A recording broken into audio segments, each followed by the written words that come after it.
Olá, meus amigos, tudo bem?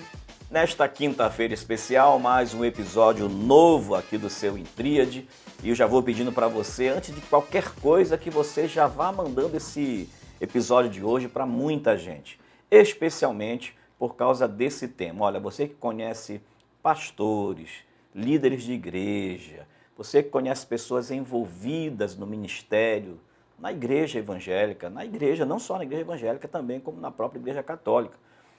O tema de hoje é muito relevante, atual, muito importante, porque nós vamos conversar sobre a presença, por exemplo, do direito, das garantias de direito para membros de igreja, para pastores de igreja e para a própria igreja. Então nós vamos tratar hoje sobre o lançamento de um livro que está vindo aí, que vai ser realmente um instrumento muito poderoso nas mãos do povo de Deus. Vamos falar sobre quando o ministério enfrenta a justiça. Olha só, eu recebo hoje aqui para essa conversa um advogado, pastor, um homem de Deus e muito atuante hoje no cenário jurídico em nossa cidade, especialmente com esse olhar voltado para as igrejas aqui em Belém do Pará. Bom, mas antes de começar a conversar com ele, então por conta disso aqui você vai mandar esse programa para muita gente, vai deixar aí o seu like, vai fazer comentário, pode fazer perguntas, mesmo que a gente responda através dos comentários também, tá certo? Então, nesta quinta-feira o programa está especialíssimo, eu recebo aqui nessa mesa para um bate-papo especial sobre esse tema tão importante, meu querido amigo Anderson. Anderson, que prazer ter você aqui, obrigado por aceitar o convite e por esse tempo que eu sei que está sendo muito importante para você na gestação desse filho, né? O livro, ele é um filho que a gente gesta, imagina como está o teu coração com a expectativa para a chegada desse livro. Bem-vindo, muito obrigado por aceitar o convite. É uma alegria muito grande poder estar aqui com o senhor, com a sua equipe. Quero saudar a todos. Não posso deixar de dizer a paz do Senhor. A paz do Senhor, né? Lógico. E é uma alegria muito grande. O senhor falou aí de gestação, e eu me recordo que alguns anos atrás eu conversei com um pastor sobre este livro, né, sobre a intenção de escrever esse livro, né? E ele pegou as ideias e disse assim: Anderson, tu estás grávido. E tu vai parir este livro, tu vai. Não sei quando, não sei aonde, mas que ele vai nascer, ele vai. Né? Então, depois de aproximadamente quase 15 anos, o livro chegou e se cumpriu a profecia. E olha aqui, né? Deus está me usando aqui hoje também, né? Falando justamente disso. Mas, meu amigo, antes de falar do livro, eu sei o quanto é importante o tema que você vem tratando, é desafiador, mas eu queria falar um pouco, eu sempre faço isso. Primeiro, eu estou tirando as formalidades, estou te chamando de Anderson, eu poderia chamar ele de doutor Anderson, poderia chamar ele de pastor Anderson, mas eu estou tirando um pouco da formalidade para a gente ter um papo bem leve, tá? Mas fique à vontade, se você disser, não, quero que me chame de doutor, de pastor, não tem problema também, porque a gente é amigo há muitos anos, então, e põe tempo, né? A gente era solteiro, né? A gente se conheceu ali pela Barão. Tinha 22 anos de idade. Rapaz, olha só, faz muito tempo. Quer dizer, não faz tanto tempo assim também, nós não somos velhos. Não. Meu amigo, então me fala um pouquinho, antes de entrar no tema, um pouco da tua história. Né? Primeiro, a tua conversão e o que te levou para o ministério e depois do ministério o que te leva para a advocacia. Perfeito. Eu nasci no lar cristão, né? Os meus pais, a minha mãe, meu pai, muito crente, e frequentava a igreja. E aos 13 anos de idade eu tive a oportunidade de sair com a minha mãe. E ela, então, me levou até a Presidente Vargas para fazer um curso de informática. E aí, quando chegou lá, não tinha mais vaga para fazer o curso. E, de repente, ela disse, não quer fazer seminário? Eu disse, seminário, o que é isso? E ela disse, é um local que estuda a Bíblia. Porque a minha mãe sabia que eu tinha chamada, a vocação para o ministério pastoral, né? Desde o ventre. E ela, então, eu acredito que guiada pelo Espírito Santo de Deus, ela acabou entendendo que ela tinha que dar esse impulso, né? E aí eu vim para o seminário. Ela me trouxe no seminário e eu estava no balcão com ela, eu tinha 13 anos de idade. E nesse dia o pastor Firmino, ele era o diretor do seminário, né? Então, o nosso amigo Antônio Negreiros era o secretário, né? Já em memória, já dorme no Senhor. E ele disse que eu não tinha idade para fazer o seminário. 13 anos de idade, era uma criança. E o pastor Firmino ia passando na hora, né? E aí ele disse: o que é que está acontecendo aí, Negreiros? Aí o Negreiros explicou para ele a situação. E ele disse: manda esse menino lá na minha sala. Aí eu fui na sala do pastor Firmino, fiquei mais ou menos 1 hora com ele lá, conversando, a minha mãe esperando lá na secretaria. E ele então ligou para o Negreiro e disse: Negreiros, matricula esse menino porque ele tem chamada. Rapaz, o pastor Firmino tem... Rapaz, aí cada dia a gente ouve uma história. É, a minha história com o pastor Firmino, né? Que maravilha. E eu então comecei a fazer o seminário. Foram 5 anos fazendo teologia, concluí o bacharelado, paralelo a isso eu fazia o estudo secular. E aos 19 anos para 20 anos, eu recebi um convite de um pastor do interior para auxiliá-lo lá. E eu fui. Meu pai autorizou e deu tudo certo. Eu tocava, né, já nessa época, eu era músico. E eu peguei a minha caixinha de som, meu teclado e botei na porta-mala do carro dele e a gente foi embora. E de lá, com alguns meses, ele disse: eu vou te colocar à frente de uma igreja, né? E aí, realmente isso aconteceu, me colocou à frente como dirigente de uma igreja. Eu passei aproximadamente uns 2 anos à frente. E aí ele foi transferido para outro campo e ele disse: olha, eu vou te consagrar a evangelista. E nesse período aí eu vim dar uma aula no seminário em Belém. E na época era o nosso amigo, pastor Edis Monteiro, Sim, era o diretor do seminário. E eu ministrei a aula lá com muita autoridade, muito conhecimento, que eu sempre busquei estudar bastante, né? E aí ele gostou dessa aula. E ele, em seguida, me fez o convite para ir auxiliá-lo na Barão do Triunfo, já como pastor auxiliar, né? E aí nós fomos para lá. Então, já consagrado evangelista, com a chegada já do pastor Samuel Câmara em Belém, nós fomos ordenados ao Santo Ministério, novo, aos 28 anos, e de lá para cá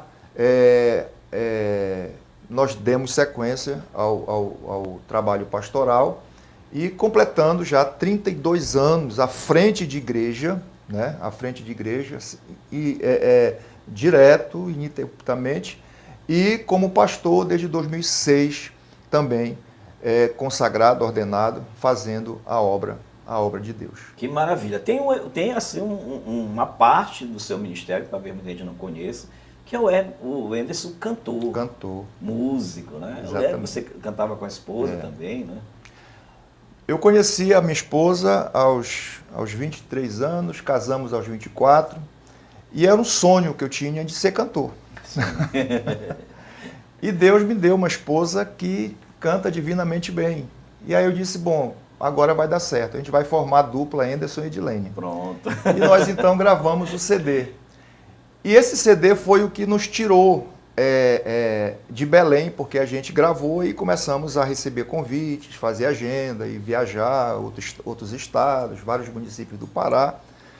E passamos mais ou menos uns 3 anos na estrada, cantando, abençoando vidas, vendendo CD, né? Nesse período a nossa filha nasceu, a primeira, né? E caminhava com a gente na estrada, nas igrejas, enfim. Então nós temos esse lado cantor, Sim. que a gente continua cantando, mas não com aquela mesma frequência, sim, porque Deus nos deu a oportunidade de sermos pastores de igreja, e pastor de igreja acaba tomando um bom tempo da gente e tem que ter dedicação, e eu sempre busquei ser um pastor dedicado na obra do Senhor.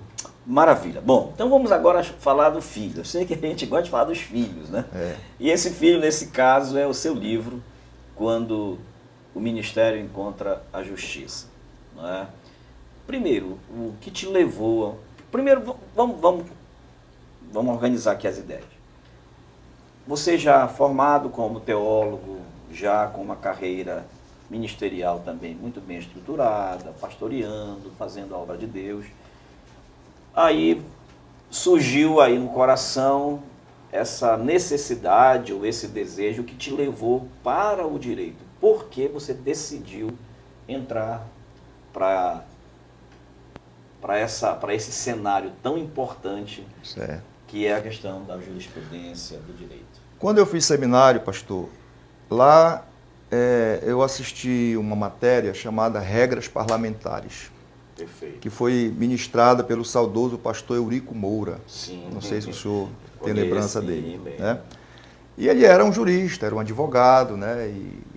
E ali eu passei a gostar das aulas, né? Das leis que ele mencionava.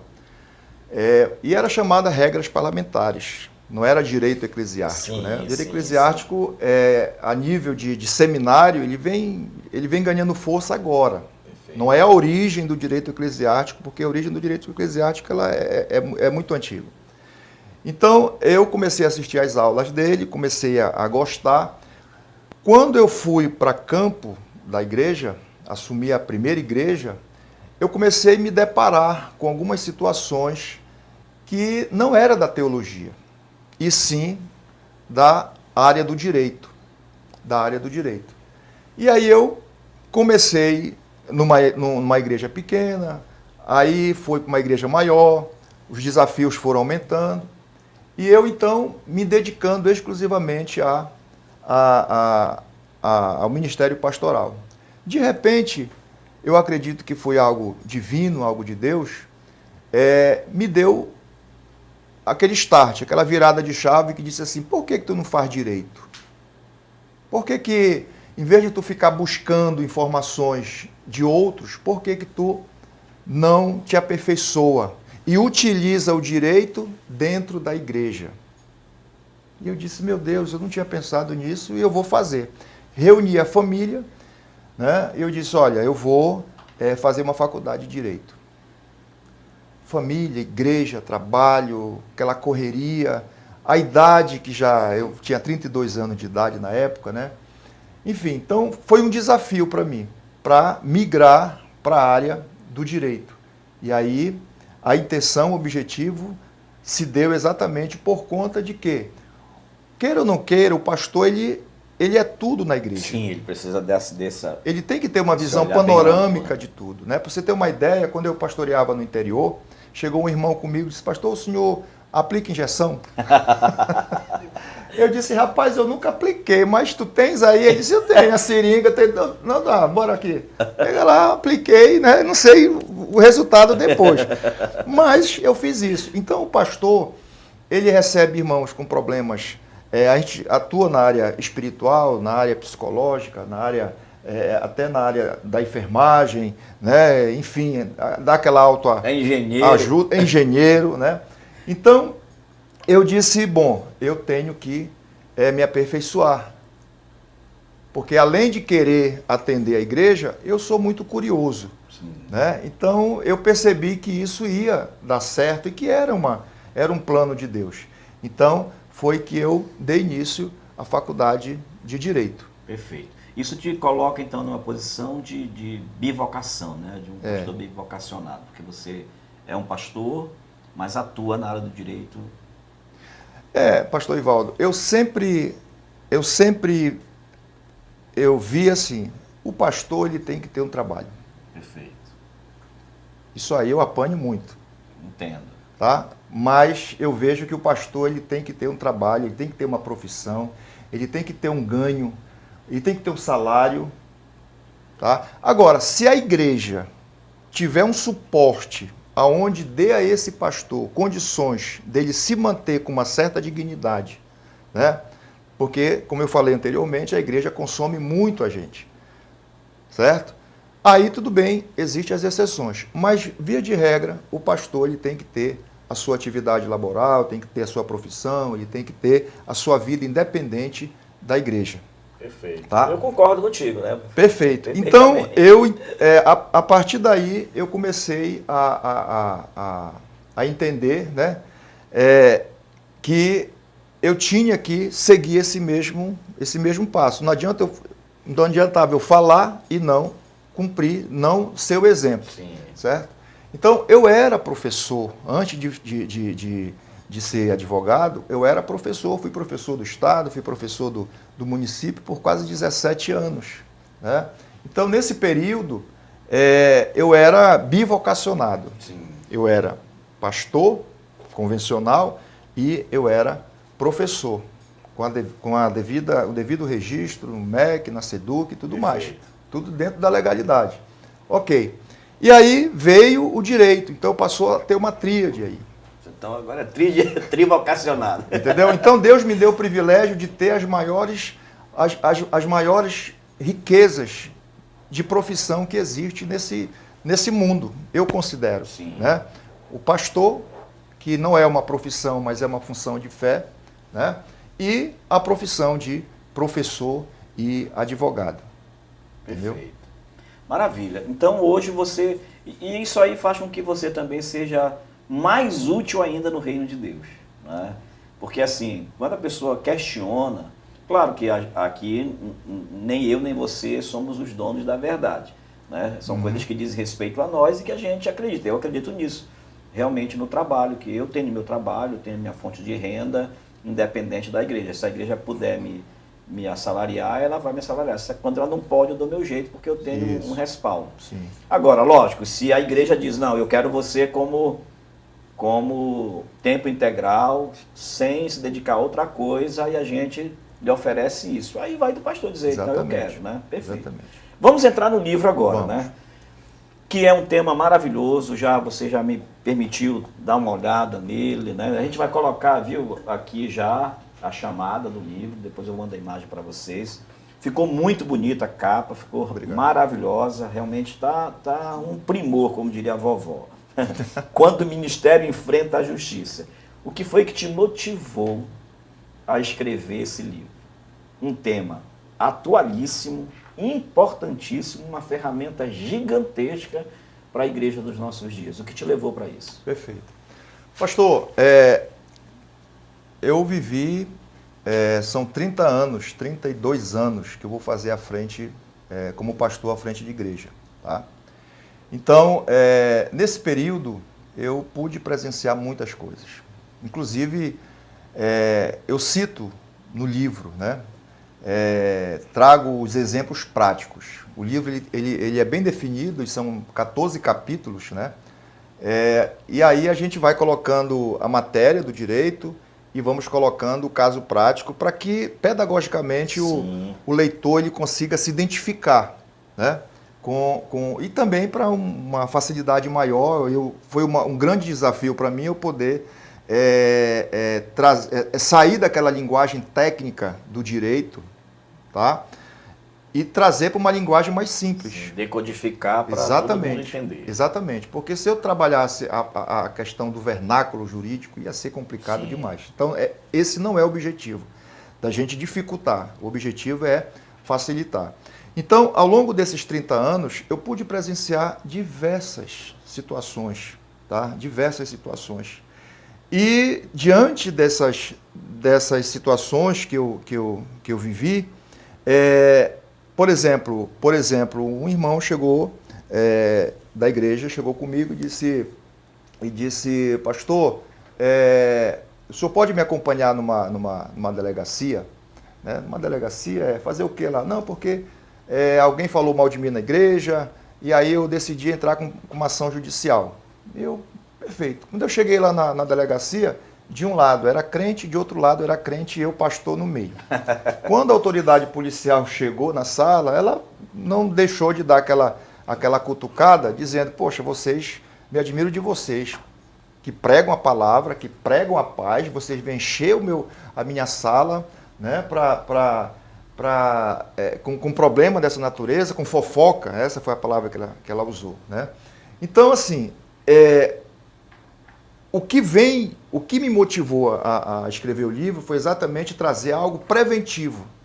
Por que eu vou para um fórum se eu posso conversar primeiro? Por que eu vou para uma delegacia se eu posso conversar primeiro? Por que eu vou ajuizar um processo? Por que eu vou enfrentar um judiciário se eu posso, enquanto pastor, mediar, conciliar, chamar atenção, conversar? O senhor está entendendo? E aí, a única maneira que eu encontrei, né, de transmitir isso, porque o meu objetivo ele vai muito além das vendas, ele vai muito além de ter centenas, dezenas, milhares de leitores. O meu objetivo ele é consciência. Nós temos que trabalhar, nós pastores do século XXI, nós temos que ter consciência que a igreja ela continua sendo a mesma no sentido doutrinário, no sentido da palavra, exemplo da igreja primitiva, o que Jesus deixou, pregou na terra e tudo mais.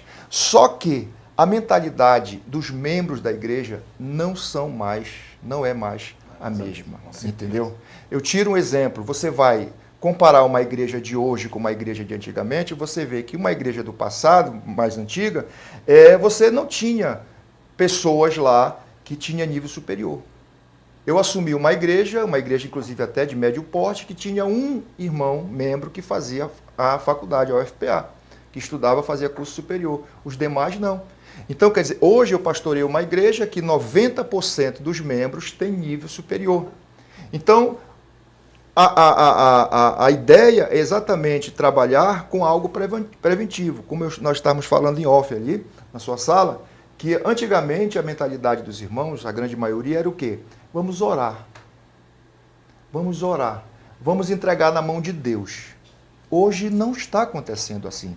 Ah, pastor, mas como é que o senhor me prova isso? É só você que está me assistindo fazer um levantamento, um estudo sobre processos que envolvem igreja no Brasil. E você vai encontrar milhares de processos de pessoas que estão, como se diz errado tecnicamente falando, mas eu vou usar aqui, que jogam a igreja na justiça. Sim. Jogam a igreja na justiça.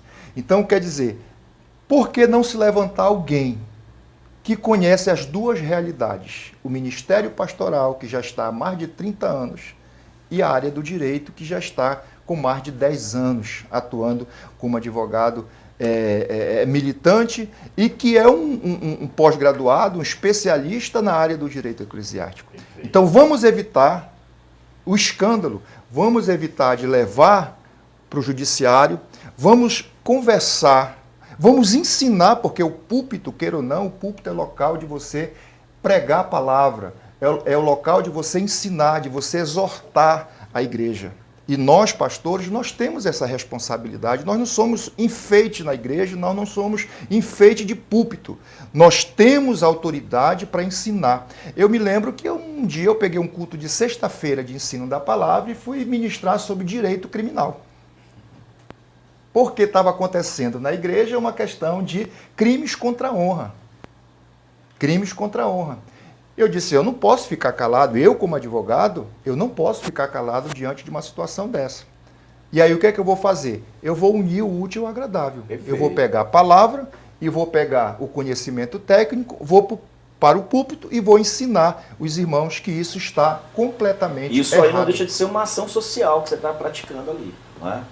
Eu acho muito importante isso. É como eu faço hoje, quando eu, dentro da igreja, faço numa sexta-feira também, falando sobre as questões da psique, da psicologia. Dando subsídio para a igreja para entenderem que nem tudo que dizem que é demônio, né? Mostrando o olhar científico sobre as doenças da mente, sobre os transtornos da mente. Eu acho que é uma prestação de serviço muito útil, muito importante para a igreja fazer isso. Usar do conhecimento científico que você tem para subsidiar a igreja, né? Às vezes é uma pergunta que a pessoa está fazendo para um monte de gente, e aí você numa noite responde para todo mundo. Sim, não é? Sim. Mas vamos lá. E para desenrolar o livro, para escrever o livro, quanto tempo você demorou? Pois é. Eu comecei a escrever esse livro em 2009. Aproximadamente foi 2009. E eu comecei empolgado. Né? Ou você é escritor, né? E podia deixar de ser diferente, né? E pensar diferente. Tal. E eu comecei a escrever, escrevendo.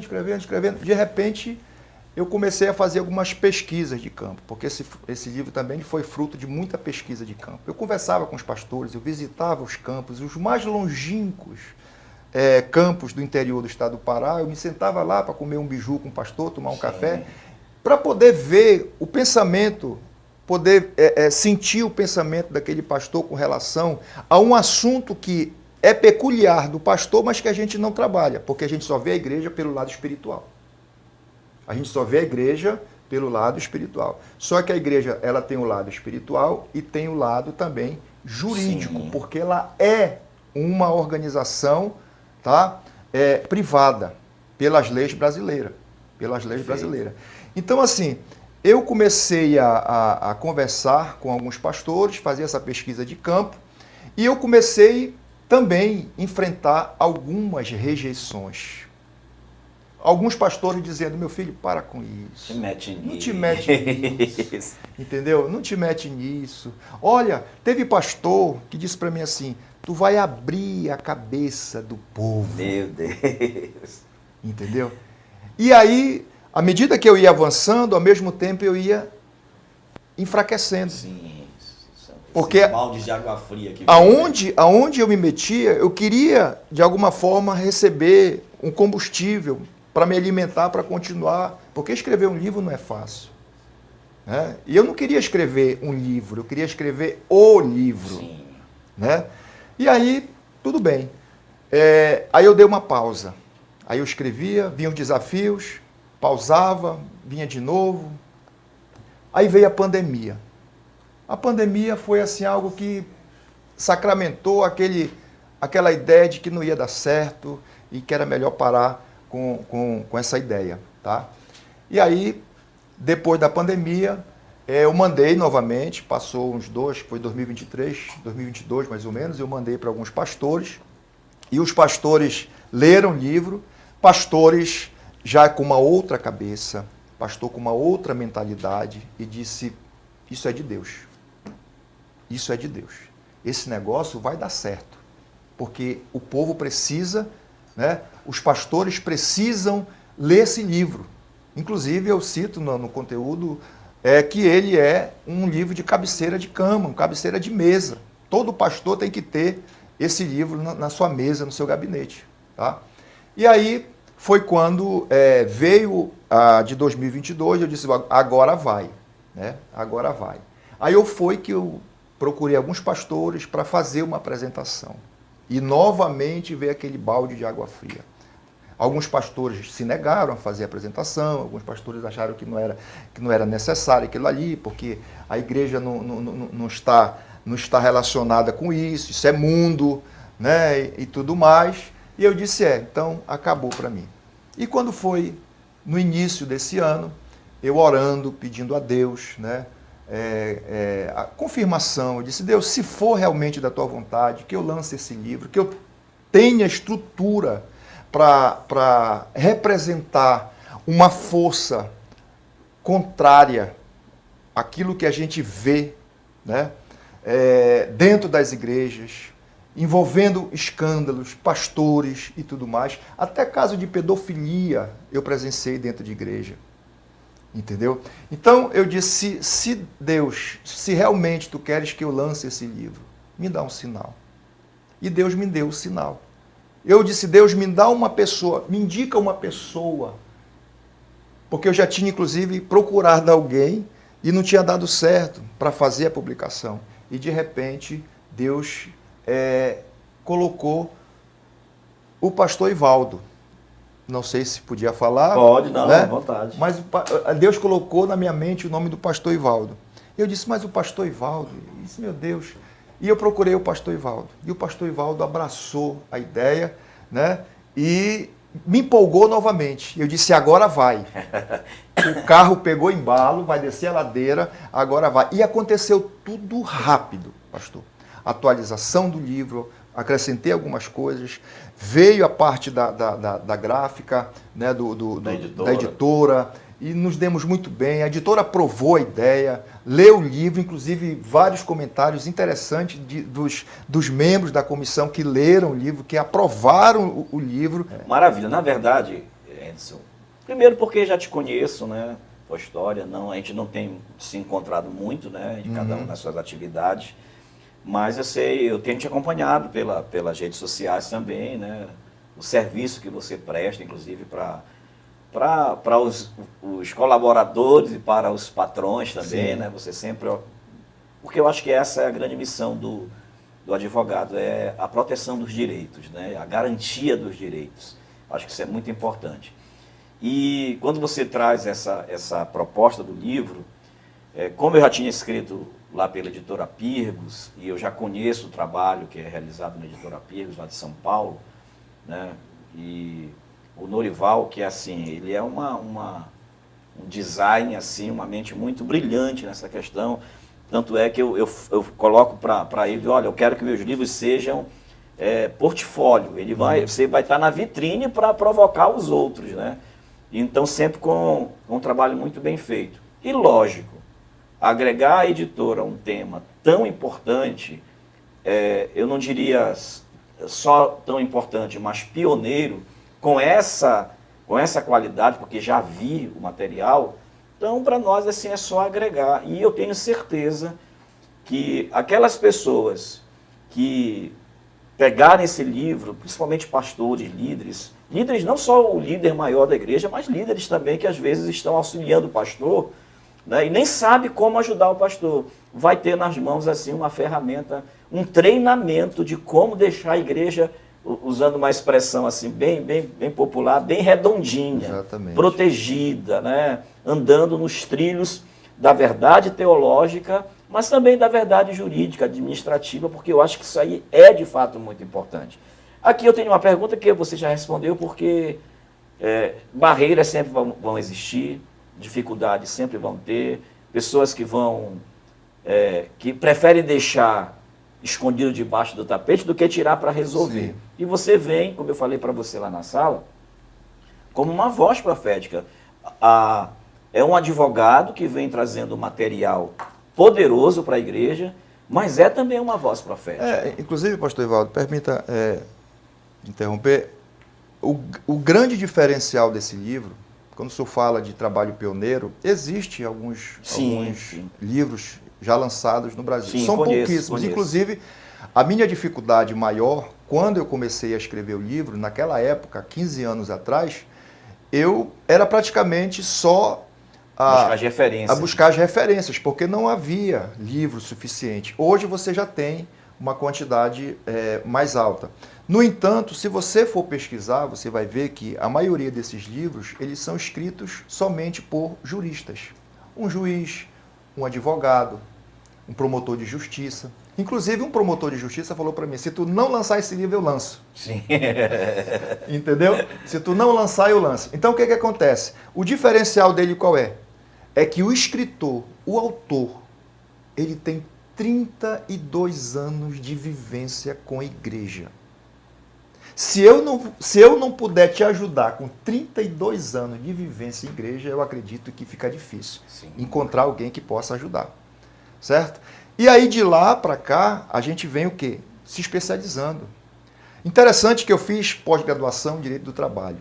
Eu sentei na cadeira, passei tantos meses lá de praxe, estudando. Eu fiz Direito do Trabalho e Processual do Trabalho. Eu fiz pós-graduação em Direito Civil com ênfase em responsabilidade civil. Tá? Mas acabou. O direito eclesiástico, eu venho fazendo pós-graduação já há mais de 10 anos. Sim.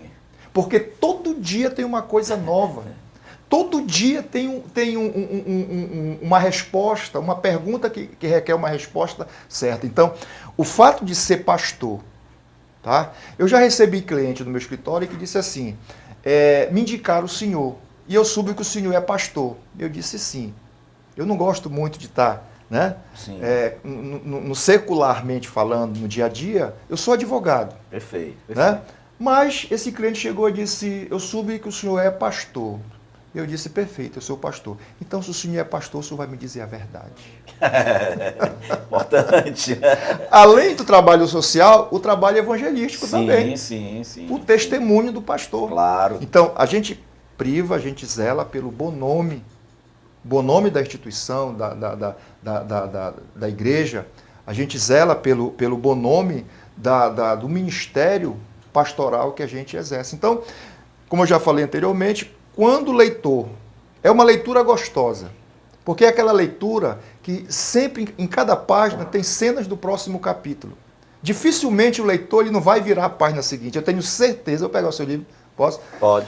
Eu tenho certeza que o leitor ele não vai ler apenas a parte de fora, achar bonito a capa e guardar. Sim. Ele vai ler, porque a leitura ela é tão gostosa, ela é tão edificante, interessante, que eu tenho certeza que no final a última página ele vai querer algo mais.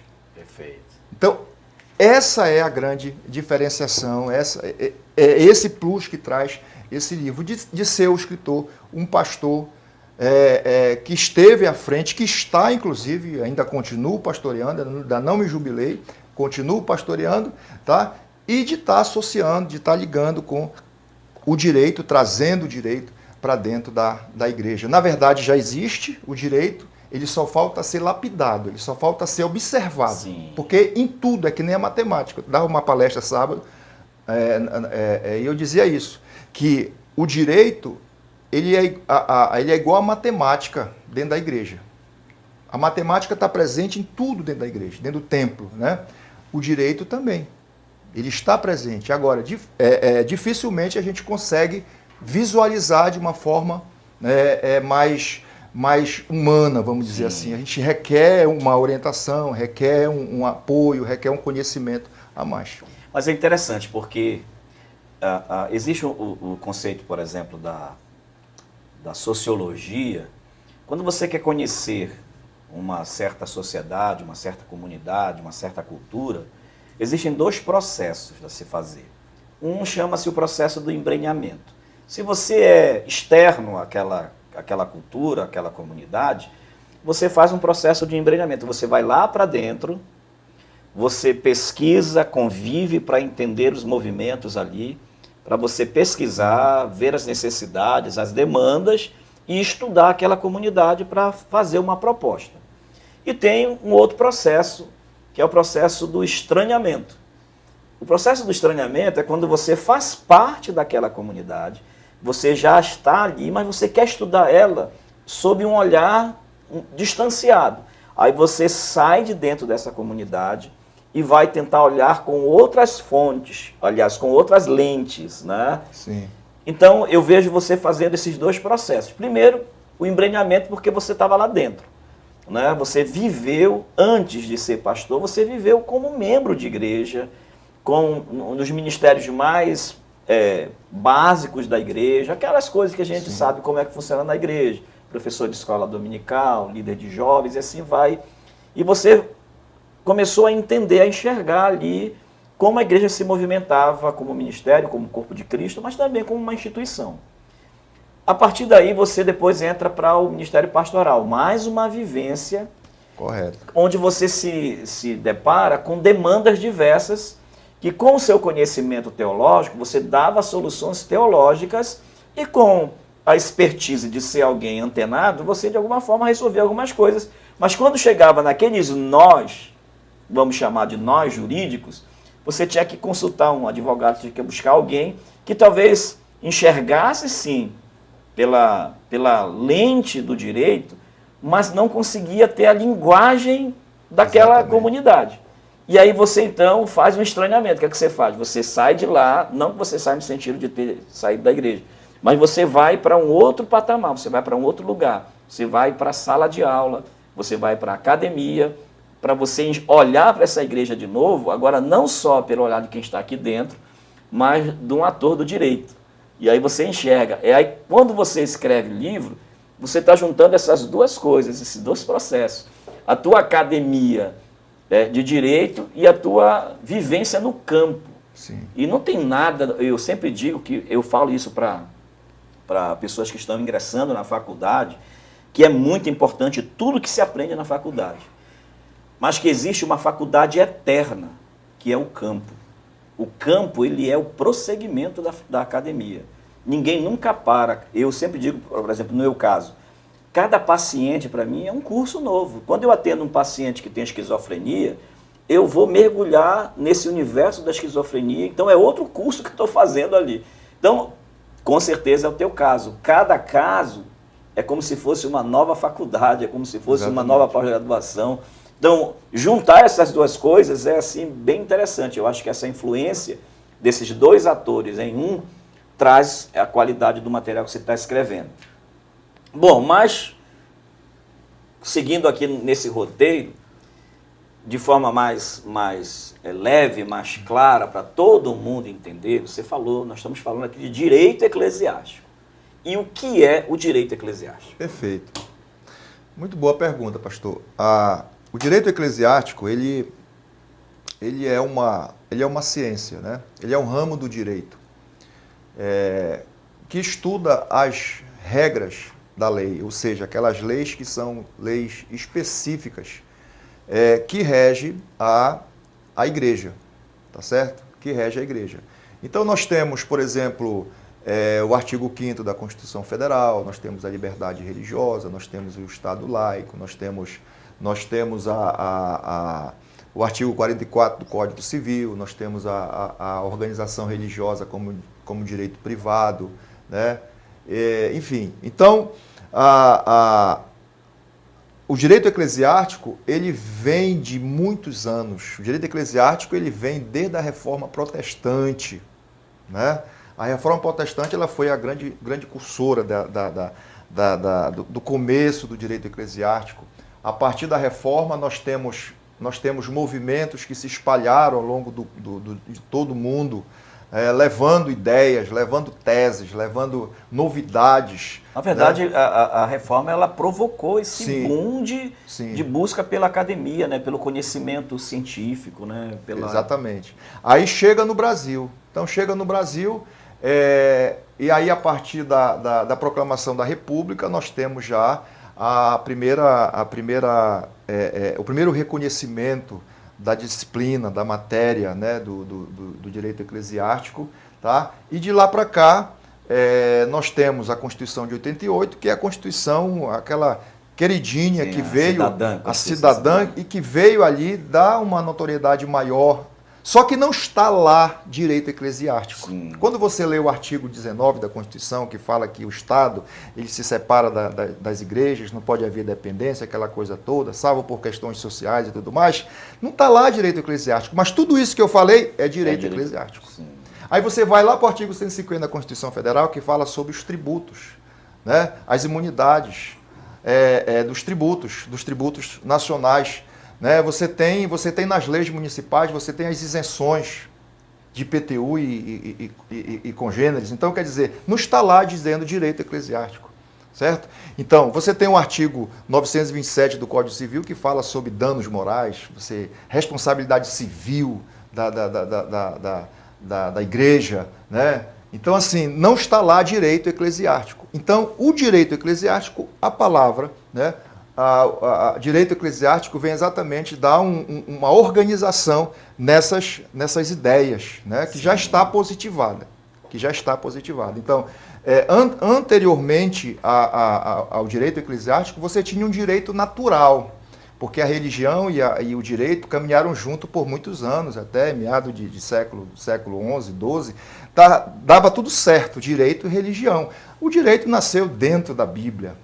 Né? Foi um motivo de polêmica numa aula entre eu e um promotor de justiça, né, que debatia isso aí. Eu fui exatamente questionado sobre a origem do direito, e a gente vê essa relação do direito com a Bíblia. Né? O Salmo 103, 6 diz o seguinte: bem-aventurados os que observam o direito e praticam a justiça em todos os tempos. Maravilha. Na verdade, se a gente for ver Levíticos, Números, Deuteronômio, o Pentateuco, de um modo geral, você vai ver ali, né, todos os rigores, né, para um povo que estava no deserto, que precisava de uma orientação e de garantia de direitos, de como se movimentar, como um povo agora livre lá desse senhor que era o Egito. O direito aparece ali assim muito claramente, né? Exatamente. Então, como o senhor falou, a reforma protestante ela veio provocar o surgimento do direito eclesiástico, porque até então era o direito natural. Direito natural, o que é o direito natural? Prevalece somente a vontade de Deus.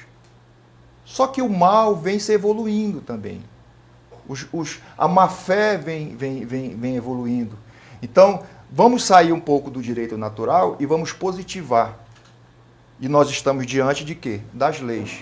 Então, como eu falei para o senhor anteriormente, não está escrito lá, né? Já até me sugeriram fazer um vadimeco, né? Uma enciclopédia só de artigos de lei que fale sobre a igreja, né? Que esteja relacionado com a igreja. Então, direito eclesiástico é isso. Nada mais é do que esse ramo do direito que vem trazer a regularização, a regularidade, o conhecimento para a igreja daquilo que já existe enquanto lei. Você vê, por exemplo, a questão da legalidade, da regularização dos templos, como é que faz, como é que cria um CNPJ de uma igreja. Eu visitei recentemente uma igreja no interior e eu perguntei para o pastor lá, pastor, essa igreja já existe há quanto tempo? Ah, meu filho, já tem mais de 20 anos, tá? E já é legalizado? Ele disse, legalizado? Como assim? Ele disse, tem CNPJ? Ele disse, não tem nada, pastor, não tem nada. A questão não é somente buscar a regularização da igreja, mas os benefícios. Sim. Você está entendendo? Os benefícios, porque, por exemplo, quando a gente fala de tributos, quando a gente fala de isenção de impostos, por exemplo, só é concedido aos templos que estão devidamente regularizados. Então, a importância que é manter uma igreja devidamente regularizada. Tá? Perfeito.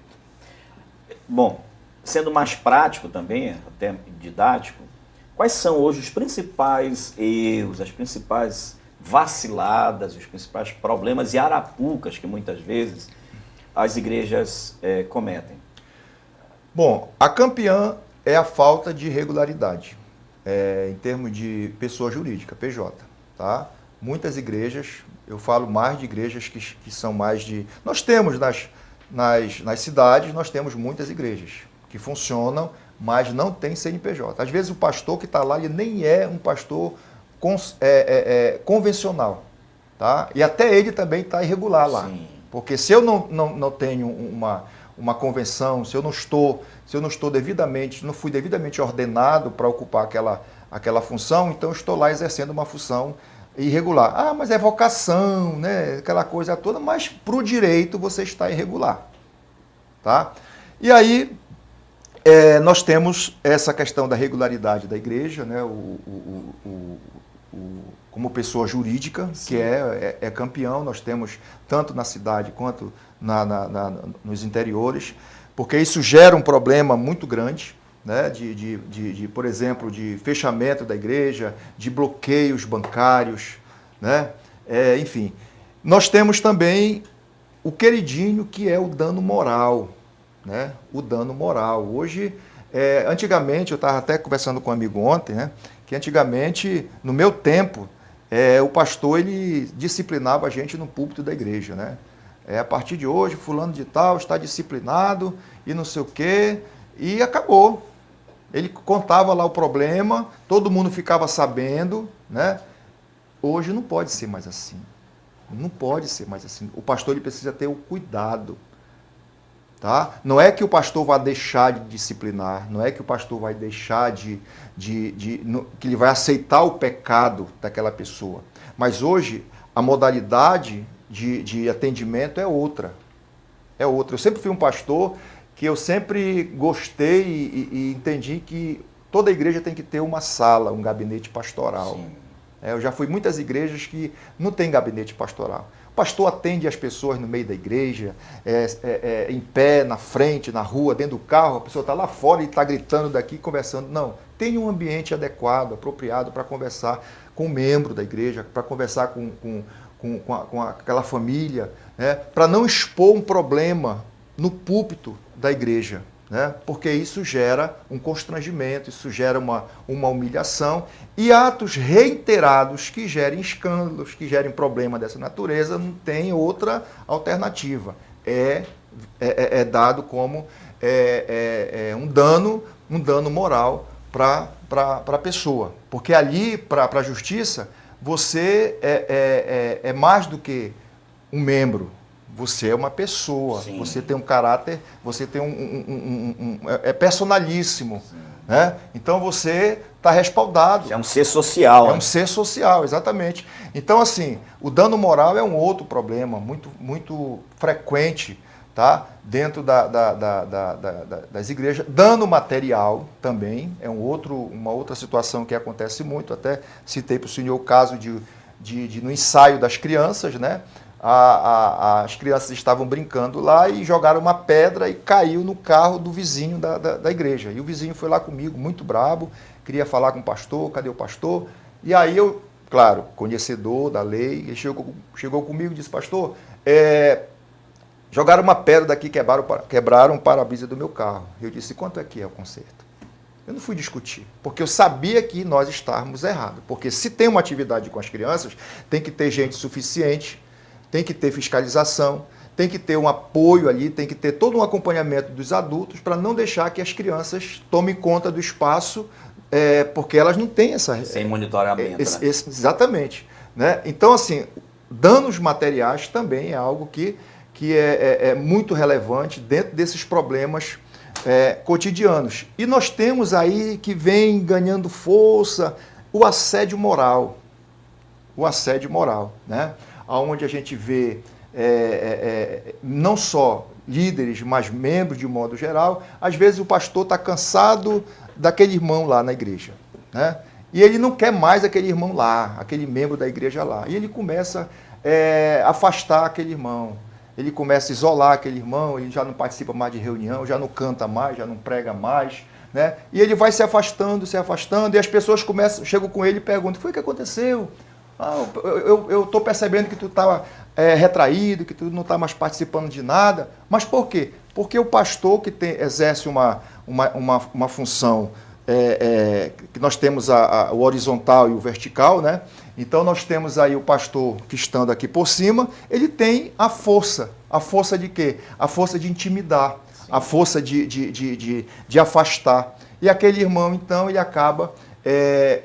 deixando a igreja, não porque ele pecou em si, mas porque simplesmente ele sofreu um assédio, ele sofreu algo dentro da igreja que os constrangeu e que isso, tecnicamente falando, é um assédio moral, entendeu? Então nós temos também esse lado do assédio moral e nós temos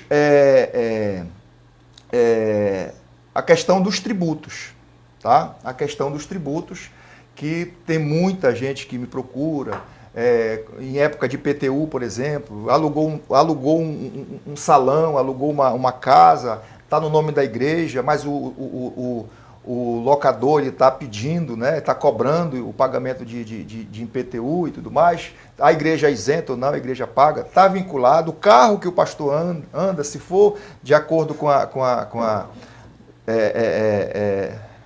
o CNPJ da empresa, está usando o CNPJ da empresa. Então, tudo isso para essa dúvida. E as pessoas hoje, antigamente não, mas as pessoas hoje, os membros, os pastores, inclusive, estão me procurando para dar uma consultoria. E tem mais um que eu vou citar. São muitos, pastores. À vontade. Pastor, são muitos. Já temos ainda 9 minutos. Mas eu vou citar o último aqui, que é o caso de afastamento sem dar chance de defesa. Sim. A disciplina. Não, a exclusão. A exclusão, né? Exclusão. Sem dar chance de defesa, sem abrir um precedente para que a pessoa possa se explicar. Às vezes acontece com um outro pastor que está à frente, como já aconteceu diversas vezes. O pastor está dirigindo uma igreja, o maior chega lá, o presidente, tira ele na marra e acabou-se. Não quer saber se o pastor dependia da igreja, se a família dependia, não quer saber se o pastor está doente, não quer saber se o pastor se fez alguma coisa errada ou não, simplesmente tirou.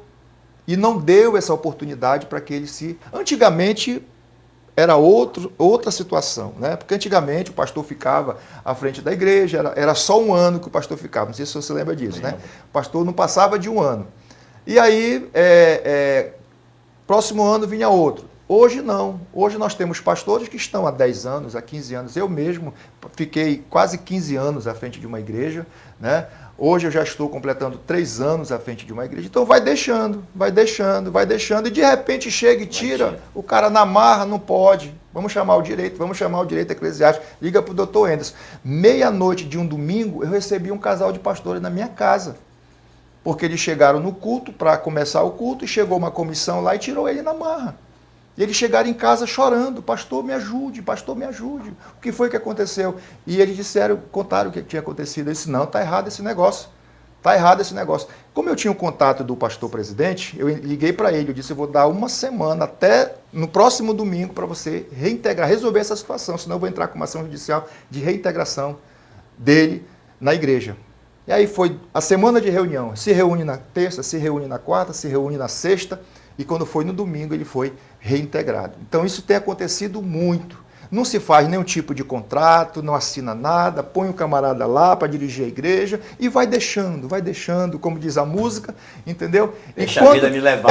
E quando querem tomar uma providência, aí vem de qualquer jeito. E abruptamente as coisas não funcionam assim. Então esse livro ele trabalha várias outras situações, né, que são situações que a gente, infelizmente, vive, mas que o livro vem dizer o seguinte, olha, isso tudo é possível evitar, desde que o pastor ele tenha essa consciência. É um livro que não é só para pastor, é um livro que é para pastor, advogado, desembargador, promotor, é um livro que é para contador, é um livro que é para seminarista, né? É a base de tudo, é o obreiro que está se formando ali no seminário, ele tem que conhecer esse negócio aí, certo? E aí a gente vai trabalhando em cima dessa finalidade, de ser um livro que trabalha a questão preventiva. Nós não estamos incitando ninguém a jogar na justiça, nós não estamos provocando ninguém a procurar o judiciário, não, de jeito nenhum. Nós estamos aqui propondo, a nossa proposta é, se eu posso resolver aqui, por que eu deixo a coisa ficar mais fedorenta? Sim, deixa feder o negócio. Deixa mal. Entendeu? Ou então eu, pastor, não, eu não estou nem aí, irmão, isso aí é com vocês pela, isso aí não... Entendeu? E aí fica... Essa é a nossa proposta. Perfeito. Vamos lá. Para a gente encerrar, já estamos no final, eu acho que tem uma parte dessa conversa que é muito importante, que a gente não citou aqui.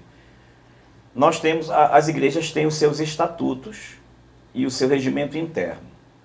O que é que deve conter, assim, de maneira muito, muito superficial, claro, não dá para a gente aprofundar, para garantir algumas coisas para a igreja? Qual é o poder do estatuto da igreja, qual é o poder do regimento interno da igreja, o que isso garante para a igreja? Pastor, o estatuto, a igreja tem que ter estatuto, regimento interno e código de ética e disciplina. Tá? O estatuto, ele é a constituição da igreja. Certo. Eu chamo de Constituição Federal da igreja. Sim. Tá? Então, o estatuto, ele tem uma formação jurídica com base no que a lei determina. Por exemplo, a qualificação da igreja, a denominação, a função que ela veio, se tem fim lucrativo, se não tem. Nós temos ali a diretoria, tá? Nós temos os direitos, os deveres. Isso aí você vê em todos os estatutos, porque é algo que é Ctrl+C, Ctrl+V e traz. Tá? Agora, nós temos o regimento interno. O regimento interno já é algo mais esmiuçado. Aí sim, aí nesse regimento interno é que é possível colocar coisas aonde vá proteger mais. Né? Por exemplo, no estatuto nós temos o dever do membro dar dízimo. Se não der dízimo, está disciplinado. Mas no regimento interno a gente pode ver também que existe essa possibilidade de colocar condições. Porque nem sempre eu já vi irmão sendo disciplinado porque não deu dízimo. Mas o irmão não deu dízimo porque ele estava 2 meses desempregado e doente. E ele era sozinho. Como é que o pastor não é flexível? Como é que o pastor... Então, não é taxativo, tem coisas... Então, tem coisas que é necessário flexibilizar. Então, o regimento interno ele já vem trazendo uma outra visão. Ele tem que ser citado no estatuto, o regimento interno? Sim, Respaldando? Sim, tá? O regimento interno, tudo aquilo que você, inclusive o código de ética, tudo aquilo, a Bíblia, né? A Bíblia, que exatamente é a primeira que é citada no código de ética, no estatuto, certo? E as demais, o livro ele vem tratando somente a parte jurídica.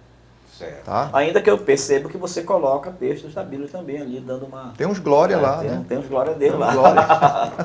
Meu querido, nosso tempo já acabou, foi rápido, pena, né? É rápido. Quando o papo é bom, eu sei que daria para falar aqui 3 horas. E olha que a gente falou rápido. Né? Mas quando vier o livro, quando chegar o livro físico, estiver na mão da gente, a gente vem aqui para fazer a apresentação, já aproveitando, mostrando o meu. Trazer um lenço, porque vai ser forte. Isso, vai ser forte, vamos chorar junto aqui por essa conquista, que já deve estar chegando aí.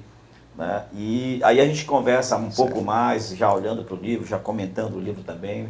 Enfim, e claro, quando estiver pronto o livro, vai ser feito um lançamento, né, para todo mundo aqui em Belém conhecer. Enfim, muito obrigado por ter vindo, foi muito bom o nosso papo, fique à vontade para as considerações. Quero finalizar aqui em 10 segundos dizendo o seguinte, que cada pastor, cada líder e cada igreja entendam que não basta ser relevante espiritualmente, é preciso também estar protegido juridicamente. Uma igreja que conhece a lei está livre para cumprir a missão que Deus confiou com excelência, segurança e paz. Bem-aventurados os que observam o direito e que praticam a justiça em todo o tempo. Maravilha. Bom, gente, papo muito bom.